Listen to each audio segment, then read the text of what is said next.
I'm Cheris Andy Hernandez. I've been doing this for almost a year. Then last year, masaya na talaga ako sa mga battery replacement and tapos later on naging interested ako sa automatic and mechanical. So ayan, age ko pala and occupation. 7 years old ako. Turning 28 this year. Parang ang occupation ko talaga is sa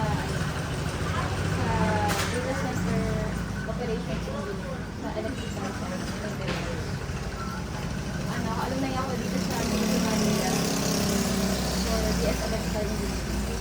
Currently sa RBU naman, last year ako for masteral ng majoring in instrumentation and control engineering. So, naging interested ako dito sa watch repair kasi rin siya, nalita din siya sa course ko. Kaya, ayun, sa mga electrical testing ng watches, tapos yung, mga mechanisms. So, ayun. Start na po namin yung Sige.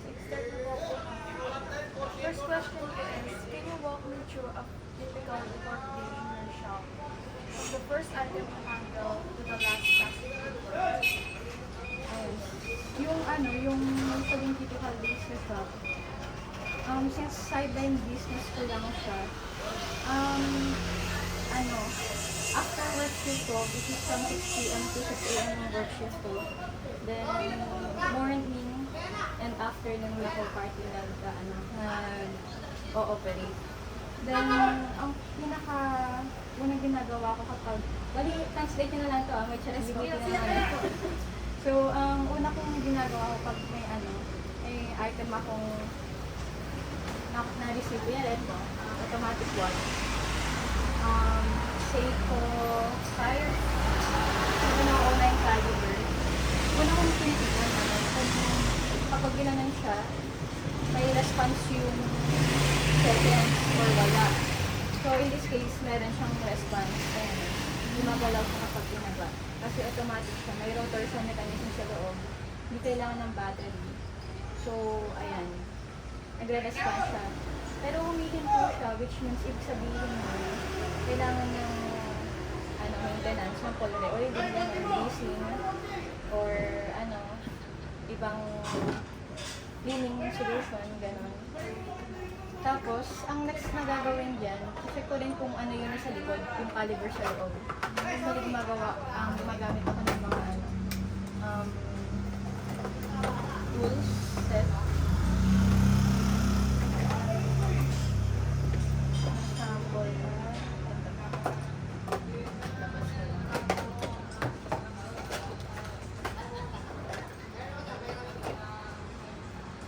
ito, pangbukas siya sa likod. So, kapag isa pa ng iPad, ito na ko yung caliber. Ayan. Usually, din pinapakita ko sa customer yung pangalan ng makina niya, picture niya, ganun, para familiar siya. Tapos saka ako mag-proceed ng process kapag na-deal na kami na ipapagawa niya or not, ganun. Usually 2 to 3 days. So, ayan, kung makikita nyo, ang pinaka-heartbeat niya yung balance wheel. Yan yung nagpapagana sa seconds kanina.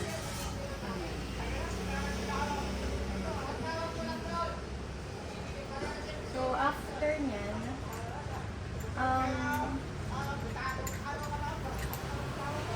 ayun, doon nag-start yung process kapag narisip ko na yung item. Then, nakala yung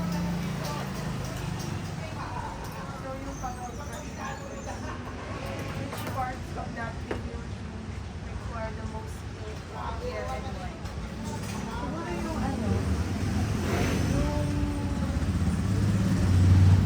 gusto na kailangan ko, ayun nga, yung familiar na sa mechanism ng watch.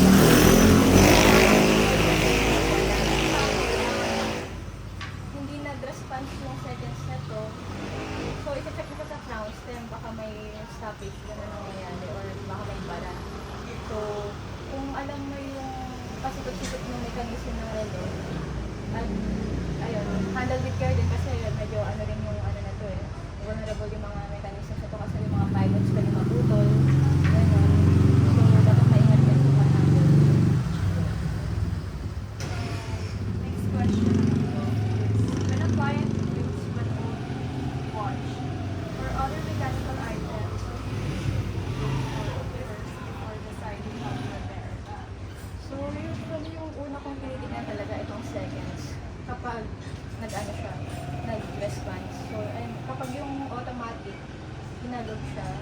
dun yung ano yan, yung power mechanisms na nagre-rely. So, yung iba naman, since mechanical sa Krausen, so ikutin mo siya. Kung nagre-response yung mechanism, kailangan lang dun maintenance, yung overhaul. Pero kung hindi, at kailangan ng repair talaga, so ayun, baka may parts na kailangan hanapin, or baka pudpud na, gano'n, or wala, misalign na.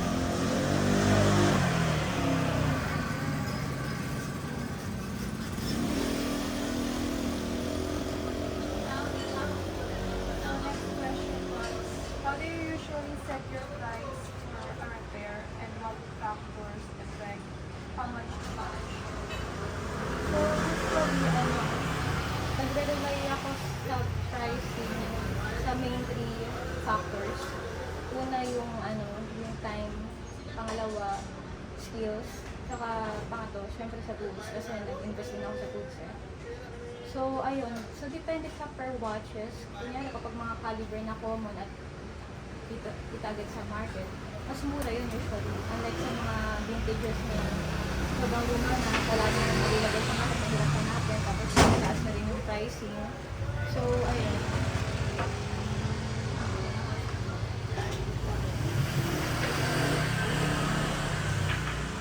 The follow-up for that is, have the kinds of repairs people request changed the way you earn a living over time at all? Yung depende sa mga repairs ng tao, saka yung way ng ng pag-handle doon. Kasi sample dati medyo confident ako, akala ko one day lang, matatapos ko agad. Yung pala, it takes time pa pala kasi, ayun, along the way, may ganito pa pala ako makikita ng issue sa watch. So, usually talaga at least 2 to 3 days na kailangan ko para huwag masyadong confident na pinagay. Kapag may mga major issue lang naman, pero kung mga minor issue lang, kunyari, example, natanggal lang yung seconds neto, which is madali lang naman, ayun, pwede na hintayin na cost mo. So, depende talaga. So, next question is, can you share an example of a repair that felt important to the client, or do you have personal meaning or value attached to the item? So, yung sample siguro dito, yung sa dalawang client ko, yung isa, mechanical watch, automatic mechanical, tapos yung isa naman, chrono parts yung mahalaga sa kanila. Kumbaga may memorability sa kanila, ganun may important memories sa watch na yun sa kanila, or yung iba, pamana, ganun. So, yung isa sa mga na encounter ko is yung sa Anycore na Swiss watch. Problema naman nun yung mechanisms niya, as in talagang hindi umaandar, kaya may mga spare parts na kinailangan na palitan, ganun, kasi na yung pivots, pudpud na, ganun. So, good thing naman sa mga ganong nagpaparestore, mahaba naman yung pasensya nila.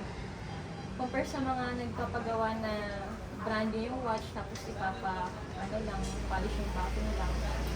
Mas maselan sila compare sa mga nagpaparestore ng mga memorabilia na watch. So, ayun. Minsan yung ganong watch umaabot ng within a month bago ko mahanap yung talagang caliber parts na para sa watch na talaga. So, ayun. Tapos kapag nare-repair naman, ayun, okay sa feeling na nakatulong ka sa kanila na ma-restore yung importante sa kanila. Tapos sa quartz watch naman, ang problema naman sa quartz watch kapag issue na yung mga IC circuit sa loob nun, or yung coil, minsan kailangan na talaga ng change of replacement ng machine. So, yung na-encounter ko dati, nakailan na sa kanya yung makina para magamit ko pa rin yung ganun. Pero yung old item na hindi na nagpa-function, sinip niya na lang yun. So, ayun, may mga ganong cases. So, last question. What do you do? What repair less common today, and what will help the practice? So, may mga black cheaper na yun, less formal na siya kasi mabilis na magpalit eh. May technology na dito na isang click mo lang makakapili ka na sa internet or sa mga shops. At di na nila kailangan ng pa-repair pa magalit ng hours or what. Eh, mostly naman din kasi, yung mga ganun, hindi naman na rin kasi, kumbaga walang importance sa kanila yung modelo, walang memory or something. Tapos, second naman is yung may mga smartwatch na rin. So, ayun, nagbabago na rin yung technology, tsaka yung ginagamit ng tao since yung iba, since sa smartwatch meron na rin mga doon, heartbeat rates, mga speed ng tapos yung mga walk for a day, yung mga steps, meron na din.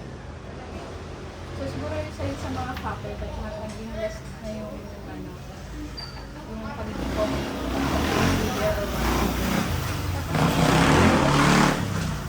sa craft DLS, siguro maging advocate tayo na hindi dapat lahat ng bagay basta-basta lang pinapalitan. Gano'n.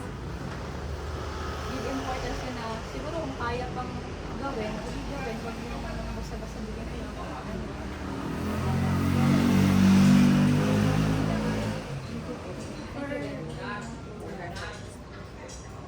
sige. May reference na lang ng paggawa ng mga 5 minutes or 3 minutes. Sige. So, sample natin, sa mga battery, mga equipment na check kung nagana pa yung battery. Ito sample.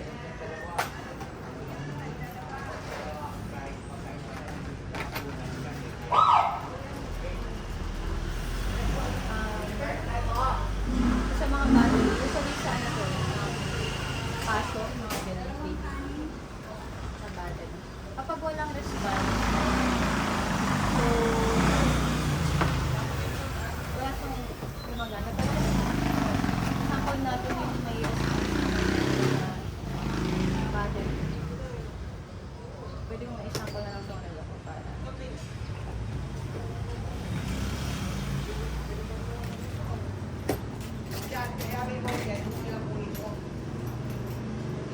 Isa sa mga rin ng course, kapag may para shower na ibigay, pwede nyo mag-demagnet size. So, ang paggamit niya, ayan, sample. Nakikita nyo yung segment. Umiligit siya. And yung handset. So, ayun. Sa mga okay na gamit, kapag may dust or dumi sa loob, matatanggal yung bara. Tapos, isa rin sa mga gamit ng demagnetizer. Ito kasi mga tools, meron siyang magnetism. So, i-demagnetize mo siya. Nabigyan mo lang siya, tapos paangat, tapos stop. Tapos mga 2 beses para mawala yung magnet. Para yung kapag nag-aano ng mga screws, hindi sila dumidikit. So, ayan, sample. Ay, hindi ko akong gumawa sa mga automatic and mechanical watches, pero ang hindi kong gamitin ay lang quartz kasi mas accurate siya. At yung power reserve niya talaga nilagay since battery based.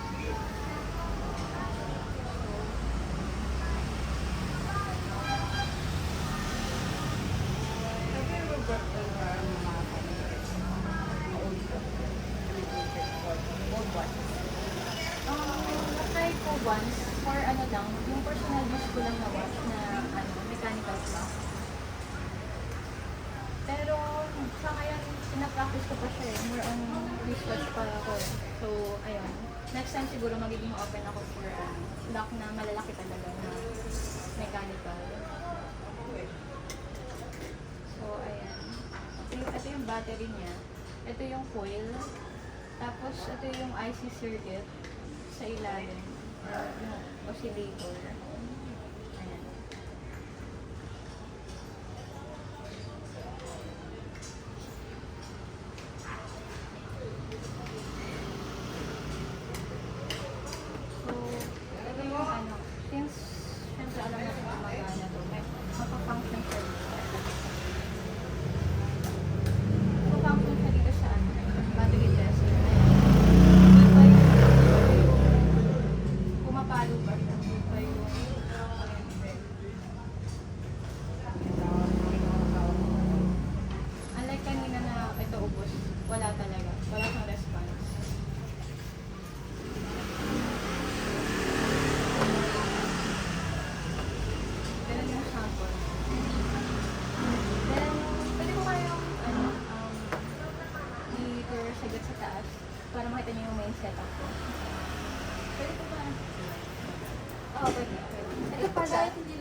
yun. Basta parang tour lang For po na. reference, Opo. or may idea lang din kayo.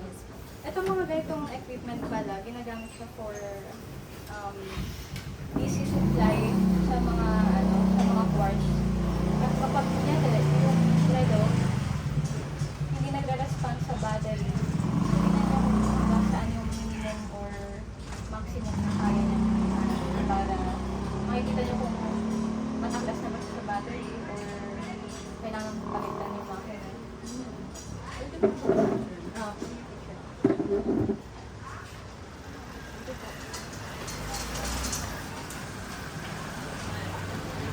sige, dito tayo sa taas.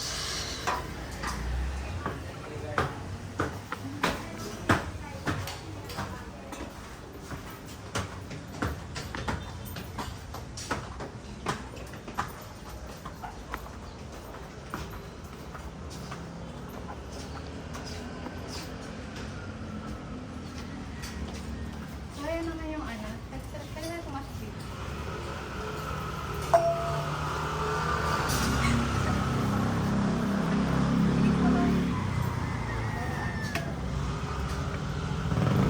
Ito yung mga naman, ito yung sample ng makina na kapag kinanggal mo siya sa case, saka yung dial na sa matulad na sa watch time. Ayan, ganyan yung itsura niya sa ilalim. So, itong mga ibang ginagawa ko naman na watches, iba-iba rin kasi. Ito sample of solar siya na Citizen. Minsan ko sa araw. Minsan dito pinapaarawan ko siya ng mga electronics para mag-charge yung capacitor sa loob. Solar capacitor. So, yung iba naman pinag capacitor, isa na sa dito. Nagdaan na yung charge sa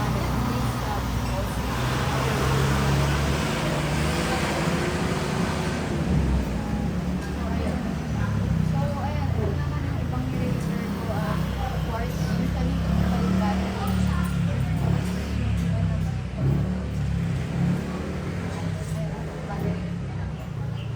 So, ang usually equipment din na ginagamit ko dito is yung air pumper. Kasi mahalaga ito para kasi syempre prone sa dust, yung dial o kaya yung makina. So, kailangan sa mga maliliit na dust. Tapos ito yung mga solution, napta, ayan, tapos usually yung solution 1 or solution number 2 yung tawag kapag nag-release sa mga automatic watches na ganito. So, ano pa ba? Ito, pinakamahalaga dito na item. Kasi, kagaw sa kanya, pang-push ng glass kapag mag-replace ng glass.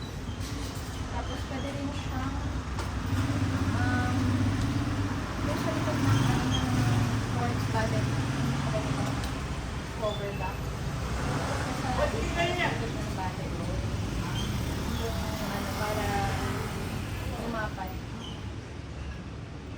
So, sa mga mahalaga. Tapos, ano pa ba?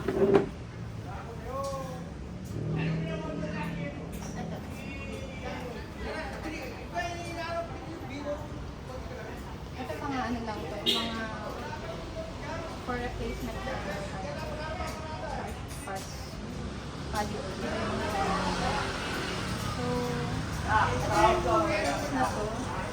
Usually sa mga na may pagkakot dito, usually Rolex or ibang Seiko. So, ayun yung purpose para mabuksan yung likod. Yung kaninang buksan na ginamit ko sa ilang bukas sa likod. Ito for other special purposes. Ito naman, for barrel drum na kanto. Ito sample. Yung barrel drum na yan, meron siyang spring sa loob. Kasi sa mga mechanism na nagwa-wind dito sa relo. Ganito yung itsura niya. Parehas siya na walang buo sa loob. Pinapasok sa loob. So, kailangan siya ng wire. And iba-iba rin yung sizes niya, depende sa caliber ng watch. yung mga bilog-bilog na iba-ibang sizes ng relo, back case or glass na inilalagay dito. This one. For this photo, can we, ano lang,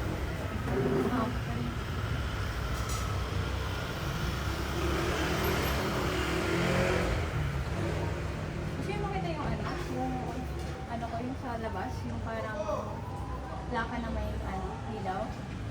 yun na po yung nakita namin kasi Okay. tanong ko kasi kami sa kanila parang saan po ba yung tabad? What's your name? Baka daw po, wala daw po, baka dun daw po. Sabi, meron pong patindahan po sa baba. Sabi, dito daw po sa taas. Doon na lang po kami. Parang, ito pala yung question. Okay. Yun po. Thank you po for letting us information. Thank you din. Pwede po ba namin makuha yung parang contact namin for like top stories po? Pwede. Bigyan ko kayo ng isa-isa, calling card. Good luck sa research ko. Thank you po.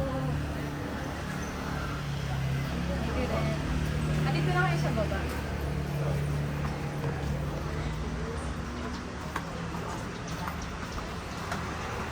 Tapos picture na rin tayo saglit kay Isabel. Sige, ano po? Dito pala yung grandparents ko. Usually yung table na yun, nasa loob ng kwarto. Nilabas ko lang dyan para pang reference sa inyo. Pero okay lang naman kasi may gulong sa baba.